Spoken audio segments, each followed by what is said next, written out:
오늘 하나님 주신 말씀은 요한복음 3장 16절 17절 말씀입니다. 요한복음 3장 16절 17절 말씀. 신약성경 145페이지에 기록되어 있습니다. 신약성경 145페이지에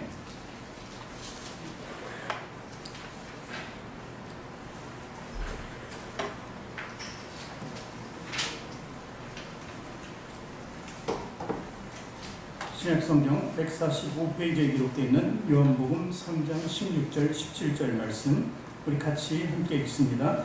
하나님이 세상을 이처럼 사랑하사 독생자를 주셨으니 이는 그를 믿는 자마다 멸망하지 않고 영생을 얻게 하려 하심이라. 하나님이 그 아들을 세상에 보내신 것은 세상을 심판하려 하심이 아니요 그로 말미암아 세상이 구원을 받게 하려 하심이라. 아멘. 또 이어서 요한 1서 4장 9절 10절을 같이 또 읽습니다. 하나님의 사랑이 우리에게 이렇게 나타난 바 되었으니 하나님이 자기의 독생자를 세상에 보내심은 그로 말미암아 우리를 살리려 하심이라. 사랑은 여기 있으니 우리가 하나님을 사랑한 것이 아니요 하나님이 우리를 사랑하사 우리 죄를 속하기 위하여 화목제물로 그 아들을 보내셨음이라. 아멘. 두 손을 가슴에 얹고 저를 따라 고백하시기 바랍니다. 하나님께서는 나를 사랑하신다. 하나님께서는 나를 사랑하십니다. 하나님께서는 나를 존귀하게 여기신다. 하나님께서는 나를 존귀하게 여기신다. 하나님께서는 나를 축복하신다. 하나님께서는 나를 축복하십니다.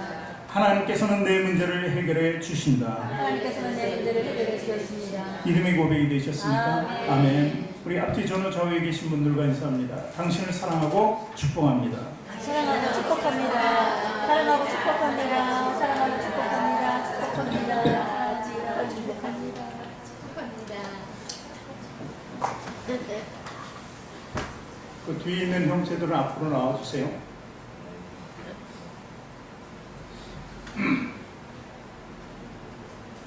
오늘 하나님의 사랑이라는 제목으로 서로 은혜를 나눌까 합니다. 하나님과 세상 이게 어울린다고 생각하십니까? 하나님 나라는 우리가 주로 뭐라고 거룩한 나라라고 이야기하지 않습니까? 세상은 어떤 곳입니까? 죄악된 곳을 얘기하지 않습니까? 이렇게 하나님과 세상이라는 어쩌면 단절되어 있는 그런 모습 속에 있는 그런 곳이라고 보는 것입니다. 우리가 하나님의 세계는 보이지 않는다고 합니다. 그리고 또 우리가 살아가는 이 세상은 우리 눈에 아주 정확히 잘 보입니다. 먼 우주의 끝까지 다 볼 수는 없죠. 그러나 우리는 지금 과학적으로 좀 더 먼 곳, 그래서 다 보고 알고 깨닫게 됩니다. 그러나 그렇게 아무리 먼 곳까지 다 본다 한들 하나님의 세계는 누구든지 마음대로 볼 수 있는 것이 아니라는 것이죠.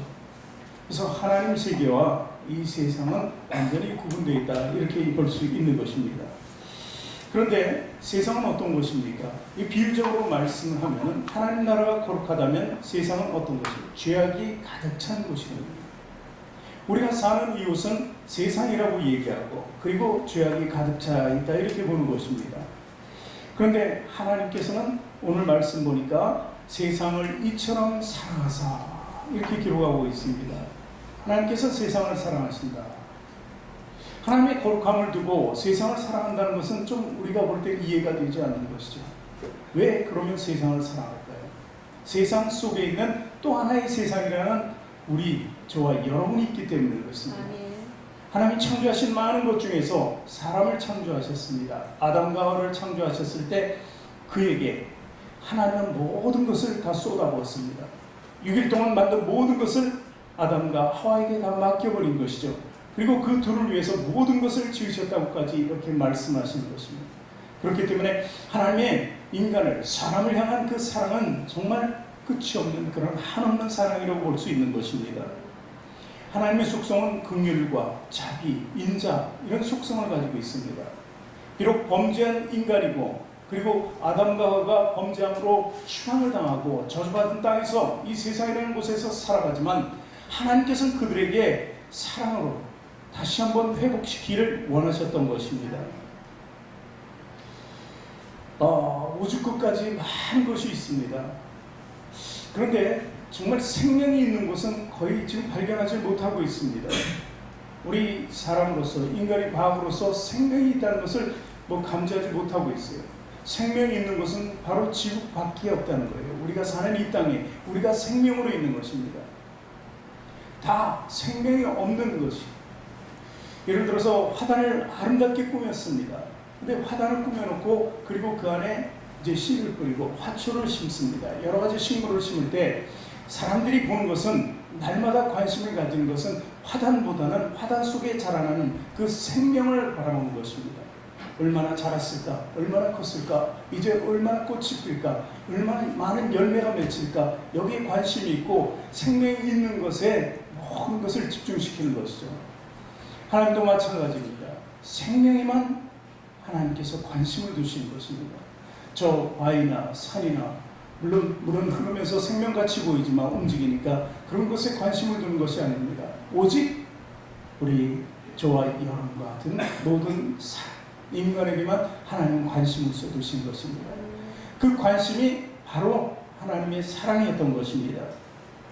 그러니까 오늘 말씀에 이 세상이라는 하나님께서 보시는 대상, 그 대상은 바로 누구의? 나라는 것입니다. 여러분의 존재가 바로 하나님의 사랑과 관심의 대상이 된다는 것을 오늘 말씀을 통해서 우리는 볼 수 있습니다. 세상이라는 단어는 또 유한한 존재예요. 세상은 끝이 없는 게 아닙니다. 언젠가는 세상은 없어지고 세상은 멸망하게 돼 있다. 이런 말들을 많이 합니다. 그래서 주님께서 오셨을 때 회개하라, 천국이 가까웠다. 이 말은 세상의 끝이 다가오고 있으니 너희들은 천국을 예비하라고 하는 말씀입니다. 그러니까 세상은 유한합니다. 영원히 하나님 나라와 대치할 수 없는 것이 바로 세상입니다. 언젠가 악은 멸망하고 그리고 모든 사람도 심판대에 올라설 수밖에 없고 그 이후로는 하나님 나라만 존재감을 나타낼 수 있게 된다는 것이죠. 그렇다면 과연 저와 여러분은 어떻게 살아야 하나? 누구의 관심을 받으며 누구의 사랑을 받아야 되나 한번 생각해볼 문제입니다. 여러분, 이 땅에 살면서 이 세상이라는 그 죄악 속에 살면서 정말 누구의 관심도 되지 않는 그런 곳에서 하나님의 사랑이라는 관심을 받는다는 건 엄청난 특혜고 엄청난 축복이라는 것입니다. 그렇지 않습니까? 내 삶을 누가 지켜봐 줍니까? 내 삶의 어려움이나 공공할 때, 그리고 끝없는 환난 속에 시달릴 때 그 누구도 우리를 쳐다봐 주지 않습니다. 오히려 조롱하고 핍박할 뿐이죠. 그런데 하나님께서는 우리를 건져내시고 하나님의 사랑 안에 있게 하시고 하나님의 뜨거운 축복과 하나님의 놀라운 은혜 가운데 있기를 원한다는 것이죠. 바로 그 대상이 저예요. 그리고 여러분이에요. 나라는 것이죠. 그렇다면 하나님은 왜 세상을 창조하셨을까? 제가 말하는 세상은 모든 보이는 세계가 아닙니다. 그 죄악을 얘기합니다. 죄악된 세상을 왜 창조하셨을까? 그 한 관점을 한번 생각해 보기를 원합니다. 아담과 하와는 하나님의 땅에서 범죄했습니다. 반드시 먹지 말라고 하는 단 하나 선악과를 먹어버린 것이죠. 그것이 불순종이라는 범죄고 사단의 유혹에 넘어갔다는 그 죄악입니다.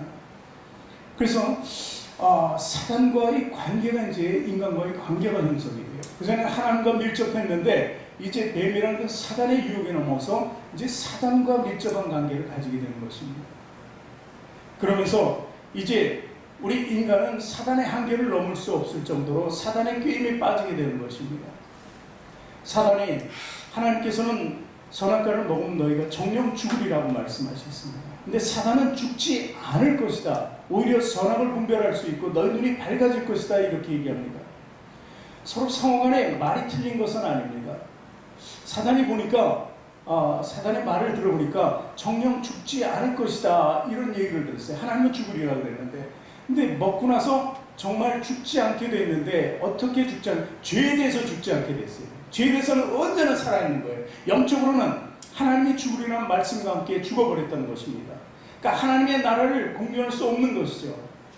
그리고 또한 눈이 밝아졌다. 선악을 분별한다. 이것은 악을 볼 줄 알고 악이 쾌락이라는 걸 볼 줄 알게 되었고 그 쾌락 속에 언제나 유혹에 넘어가게 되어 있는 그 모습을 본 것입니다. 우리는 그 게임에 빠진 아담과 하와의 후손일 수밖에 없고 우리는 같은 범죄 가운데 살아갈 수밖에 없는 것입니다. 범죄한 아담과 하와가 이제 선악과를 따먹고 부끄러운 것도 알고, 그러니까 몸을 가릴 줄도 알고, 그리고 하나님의 말씀을 거역했으니 피하게 됐습니다. 하나님이 그들을 찾으셨습니다. 그들을 찾고 그들의 모습을 봤습니다. 그 벗은 모습에 나무 잎사귀로 몸을 가리는 그 모습을 보고 하나님은 가죽옷을 입혀주었습니다. 그러나 하나님의 징계는 어쩔 수 없습니다. 그들이 이제 징계를 받고 하나님의 나라를 떠나게 되죠. 에덴을 떠나게 됩니다. 그때 이렇게 얘기합니다. 창세기 3장 17절에 하나님 말씀입니다. 같이 읽겠습니다. 아담에게 이르시되 네가 네 아내의 말을 듣고 내가 너에게 먹지 말라는 나무의 열매를 먹었은즉 땅은 너로 말미암아 저주를 받고 너는 네 평생에 수고하여야 그 소산을 먹으리라. 땅은 어떻게 해요? 너로 말미암아 저주를 받게 된다. 이것이 세상의 근본이 됐어요. 세상의 구조가 됐다는 거예요. 그리고 그 소산을 먹을 수밖에 없다, 이렇게 합니다. 저주받은 땅의 소산이라는 것. 그래서 우리가 살아가는데 그 욕심이, 탐욕이 끝이 없잖아요. 우리가 열심히 일해서 받은 수고만큼 살아가는 것이 아니라 거기에 만족이나 자족하는 것이 아니라 더 많은 것을 취하려고 하잖아요. 그러니까 저주받은 땅에서 나온 것은 우리에게 저주받게 되지 않는 거예요. 죄악받게 되지 않는다는 거예요. 어쨌든 그리고 이제 뱀에게도 하나님께서 징계를 하시는데 창세기 3장 14절 또 같이 읽습니다. 여호와 하나님이 뱀에게 이르시되 네가 이렇게 하였으니 네가 모든 가축과 들의 모든 짐승보다 더욱 저주를 받아 배로 다니고 살아있는 동안 흙을 먹을지라. 자, 여기서 보세요. 배로 다닌다. 바닥에 기어서 다니는 거예요. 흙, 저주받은 땅과 함께 항상 붙어 다닐 수밖에 없는 거예요. 그래서 사단은 저주의 대명사가 되었던 것이죠. 그리고 살아있는 동안 흙을 먹을지라. 흙을 먹는다는 것에 잘 초점을 맞추고 생각해 봅시다. 우리는 뭘로 지어졌습니까? 흙으로 지어졌어요. 그러니까 사단은 호시탐탐 우리를 먹는 거죠. 그 사단의 권력 안에 우리는 살아갈 수밖에 없게 되었던 그 구조 가운데 있다는 것을 지금 두 절 말씀을 통해서 우리는 충분히 깨달을 수 있게 되는 것입니다. 그런데도 하나님은 오늘 말씀처럼 이처럼 세상을 사랑하사, 그래도 그렇게 죄에 빠져 죽을 수밖에 없는 멸망의 길로 갈 수밖에 없는 사단에 놓여있는 저들을 구원하시기를 원하셨던 것입니다. 그래서 3장 22절 창세기 읽어보니까 그러한 그들을 보시고 가죽옷을 입혔다는 거예요. 여호와 하나님이 아담과 그의 아내를 취하여 가죽옷을 지어 입히시니라. 그리고 23절 보니까 여호와 하나님이 에덴 동산에서 그를 내보내 그의 근원이 될 땅을 갈게 하시니라. 이 두 가지 말씀을 통해서 우리가 알 수 있는 것은 가죽옷을 입힐 때는 피가 필요합니다. 누군가 짐승을 죽여야 돼. 짐승의 피를 통해서 새로운 옷을 입었다는 것을 얘기합니다. 그러니까 후에 우리가 구원을 받을 수 있는 것, 하나님의 은혜라는 그 가죽옷을 입기 위해서는 누군가의 죽음이 필요했던 거예요. 피가 필요했던 것입니다. 그것을 염두에 두고 후에 다시 얘기하고 또 23절에 그의 근원이 될 땅을 갈게 하신다. 이 땅은요, 갈아엎어야지만 돼요. 황무지는. 지금 땅이 누구의 것이 됐어요? 사단의 것이 되었잖아요. 사단. 그렇지 않습니까? 사단이 흙을 늘 먹는다고 했습니다. 사단에 속해 있던 우리 육신을 갖다가 갈아엎는 것입니다. 갈아엎어서 하나님께로 회복할 수 있도록 만들어가는 것. 그것이 어쩌면 인간편에서 하나님의 사랑을 받는 의무라고 볼 수 있는 것이죠. 그리고 이를 완성시키기 위해서, 하나님의 사랑과 구원을 완성시키기 위해서 하나님께서는 창세기에 이미 약속을 하셨어요. 그것을 원복음이라고 하는데 창세기 3장 15절 말씀 같이 읽습니다. 내가 너로 여자와 원수가 되게 하고 네 후손도 여자의 후손과 원수가 되게 하리니 여자의 후손은 네 머리를 상하게 할 것이요 너는 그의 팔꿈치를 상하게 할 것이리라 하시고. 이게 누구에게 얘기한 거예요? 하나님? 뱀에게 얘기한 거예요. 뱀과 여인은 이제 원수가 되었어요. 뱀의 유혹에 따라서 이 하와가, 한 여인이 모든 범죄의 온상이 된 거예요. 그러니까 원수가 될 수밖에 없었어요. 그런데 이 원수 갚는 일을 누가 하냐면 스스로 여자가 할 수도 없고 아담의 후손도 할 수 없어요. 그러나 바로 장차 오실 예수님께서 여인의 후손으로 나타나셔서 뱀을 상하게 할 것이다, 칠 것이라는 것을 이야기하는 것입니다. 이것이 바로 하나님의 사랑의 방법이었다는 것을 일찍이 창세기 3장에서 우리에게 가르쳐 주셨던 것입니다. 그럼 여자의 후손은 누구예요? 우리가 믿는 예수 그리스도이시라는 것입니다. 하나님의 관심 과연 어디에 있을까? 한번 또 생각해보면 우리 도랑 탕자에 비해서 알 수 있습니다. 탕자가 자기의 분깃을 미리 달라고 해요. 자기 유산을 아버지께 먼저 달라고 해서 그것을 가지고 타국에 갑니다. 다 잃어버리죠. 탕진해버립니다. 그리고 나서 정말 먹을 것이 없고 굶주리게 되니까 다시 이제는 아버지께로 돌아갈 수밖에 없다고 돌아가게 됩니다. 돌아왔을 때 아버지가 그를 맞이해 줬는데 아버지 관심은 어디에 있었어요? 아버지가 그 탕자한테 뭐라 그래? 야, 너는 그 많은 재산을 다 어떻게 했냐? 그렇게 살라고 집에서 나왔냐?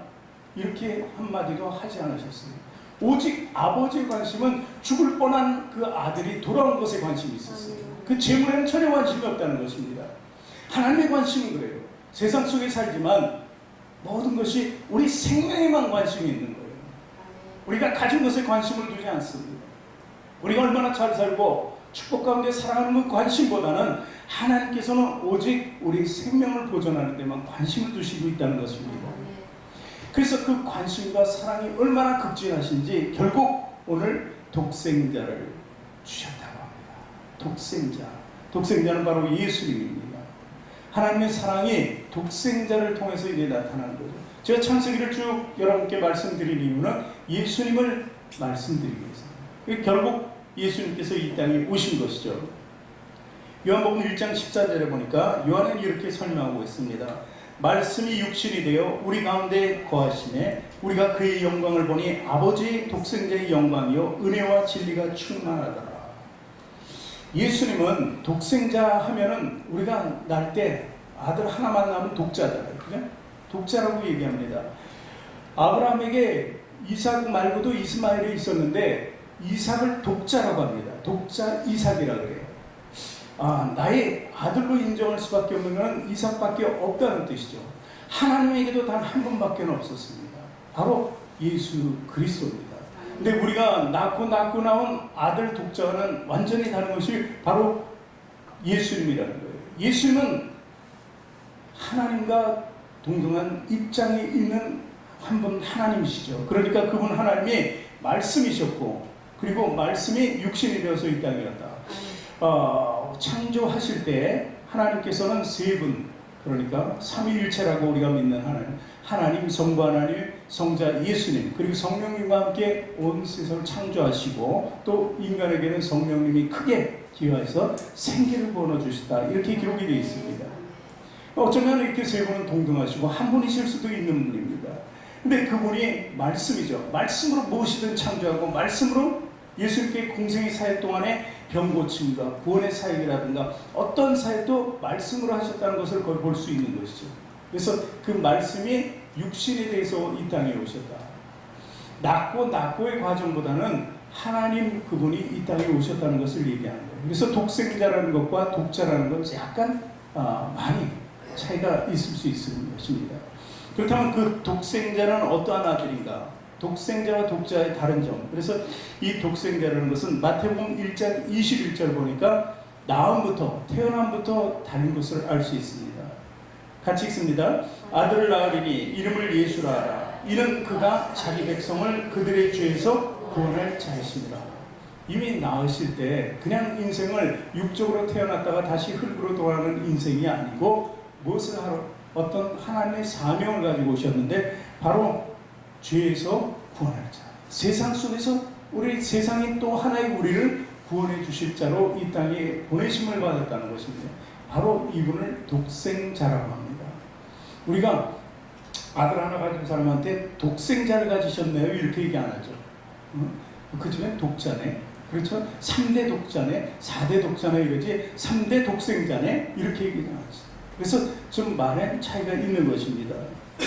자, 그리고 마가복음 10장 45절에 보니까 오신 이유가 또 설명이 되었죠. 같이 읽습니다. 인자가 온 것은 섬김을 받으리 함이 아니라 도리어 섬기려 하고 자기 목숨을 많은 사람의 대속물로 주려고 합니다. 자기 목숨을 많은 사람의 대속물로 대신하여 죽는다. 이 뜻에는 예수님 그분이 죄가 없다는 것을 얘기합니다. 죄가 없는 사람만이 우리 죄 있는 사람을 대신해서 죽을 수밖에 없습니다. 죄인이 죄인을 대신해서 죽을 수는 없어요. 예를 들어서 사형수가 2명이 있습니다. 둘이 사형수인데 가위바위보 하자. 가위바위보해서 내가 이겼어요. 네가 내 죄까지 뒤집수고 네가 죽으면 돼. 나는 너 때문에 살 수 있어. 이게 말이 됩니까?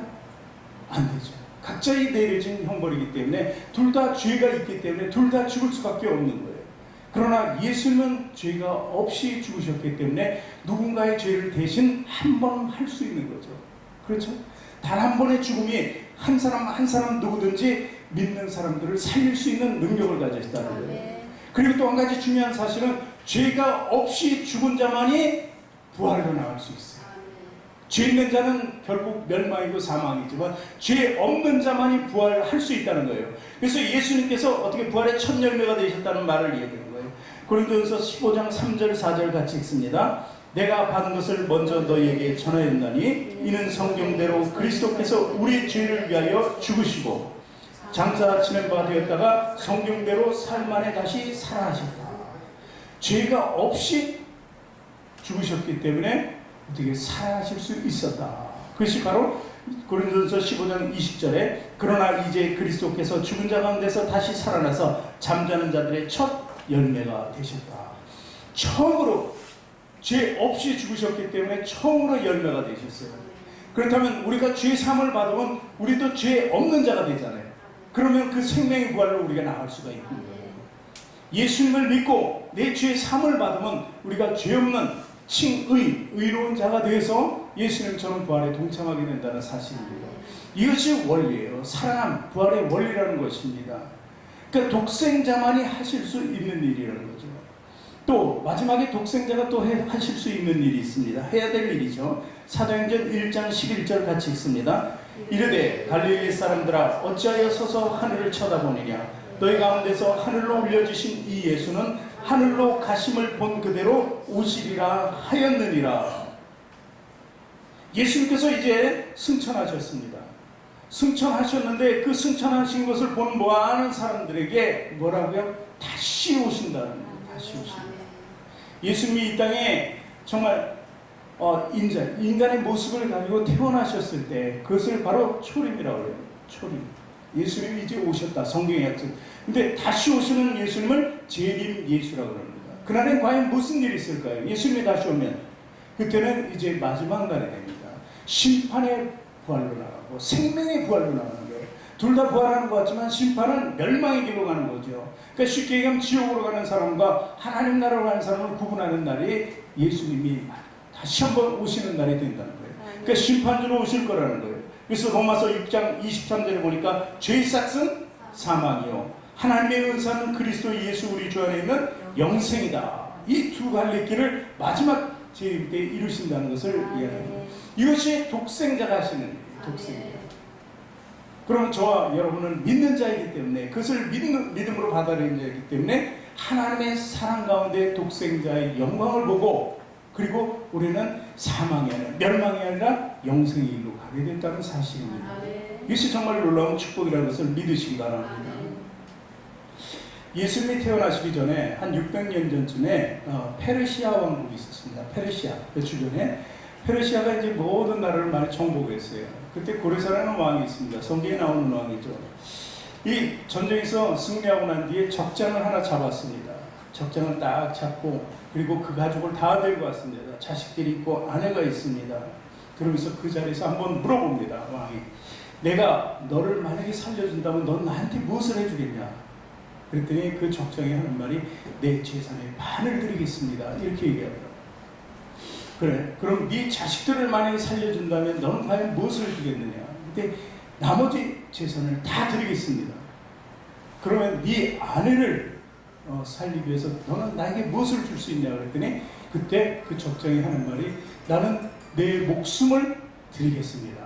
내 아내를 위해서 내 목숨을 드린다 그랬어요. 이 고레사 왕이 크게 감명을 받았다 그래요. 처음에 뭐 두 가지는 별거 아닌데 아내를 위해서 목숨을 바치겠다고 이렇게 할 때 큰 감명을 받았다. 그 후로는 잘 모르겠지만 어쨌든 이게 역사 속에 이렇게 존재하는 전설 같은 얘기지만 우리라면 만약에 이 세대에 그것을 갖다 붙이면 어떨까요? 내 아내를 위해서 목숨을 바치겠느냐? 물어본다면 어떻게 대답할까요, 남자들이? 절대 말은 결혼할 때는 다 그러잖아요. 아내를 위해서 다 줄 것 같이 얘기하지만 결코 그렇게 사는 사람이 거의 없다는 것이죠. 그럼 반대로 뒤집어놔도 마찬가지예요. 그 인생은 속는 거예요. 이 사망이 있는 이 세상 속에 있는 사람들은 다 그렇게 살 수밖에 없는 거예요. 근데 단 한 분만 우리를 위해서 죽으실 수 있다는 거예요. 남편도 아내도 자식들도 할 수 없는 죽음을. 그런데 예수님께서 그것을 대신하겠다는 거예요. 하나님의 말씀대로 예수님께서 이 땅에 오셔서 그를 하시겠다고 말씀하시는 것입니다.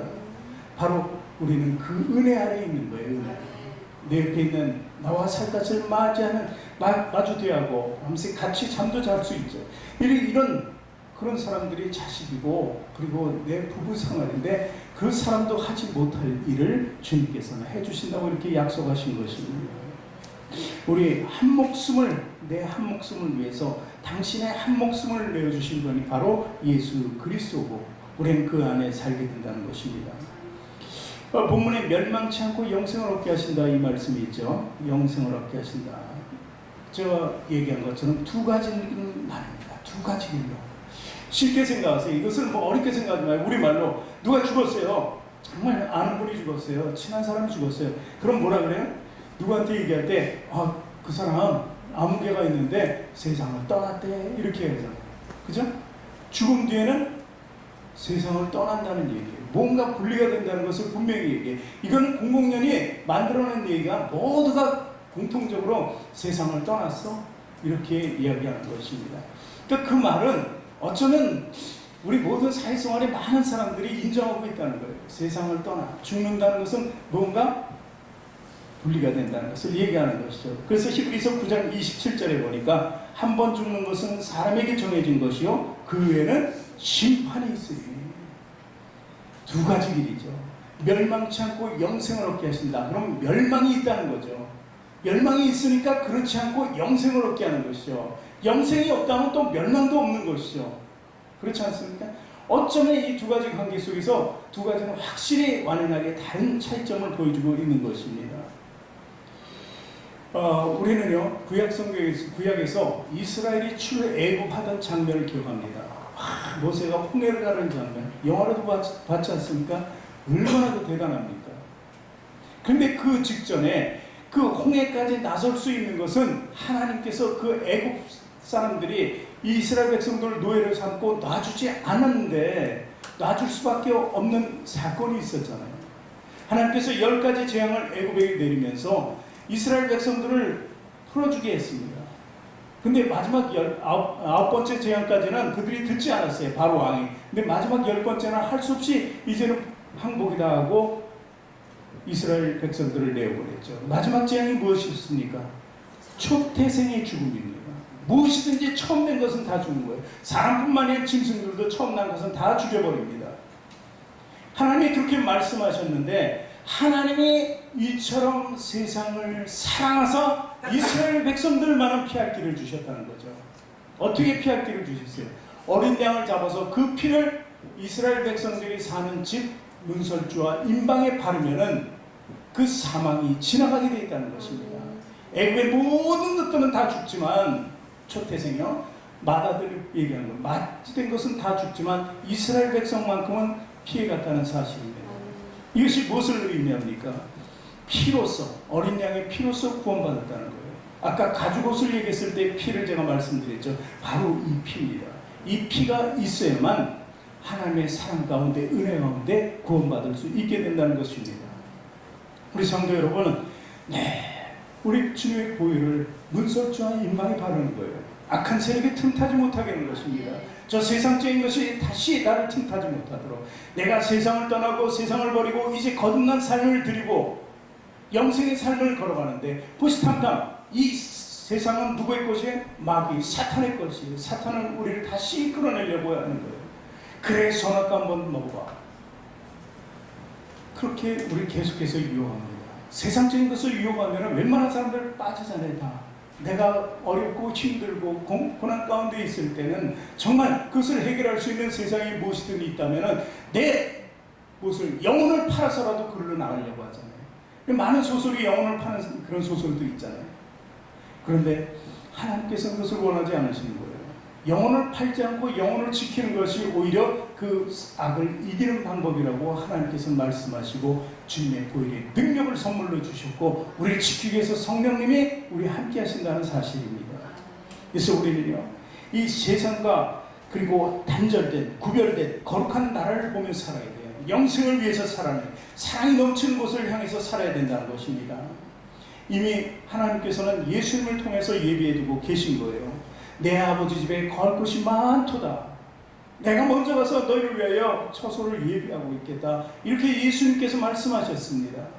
그것은 거룩한 땅이 분명히 있음을 얘기하고 우리가 살아야 할 땅이 있는 것을 얘기하고 자녀가 들어갈 땅이 있는 것을 얘기하고 상속자가 될 권한이 있는 사람들이 들어갈 땅이라는 것을 이야기하는 것입니다. 비록 이 땅은요 정말 너무 어려워요. 구덩이 속에 늘 빠지고 시험과 올무 속에까지 그리고 가는 길마다 풍랑이 있는 것입니다. 그런데도 그 환난 속에서도 우리를 든든히 지켜주신 분 바로 예수 그리스도의 능력이 있다는 것입니다. 아멘.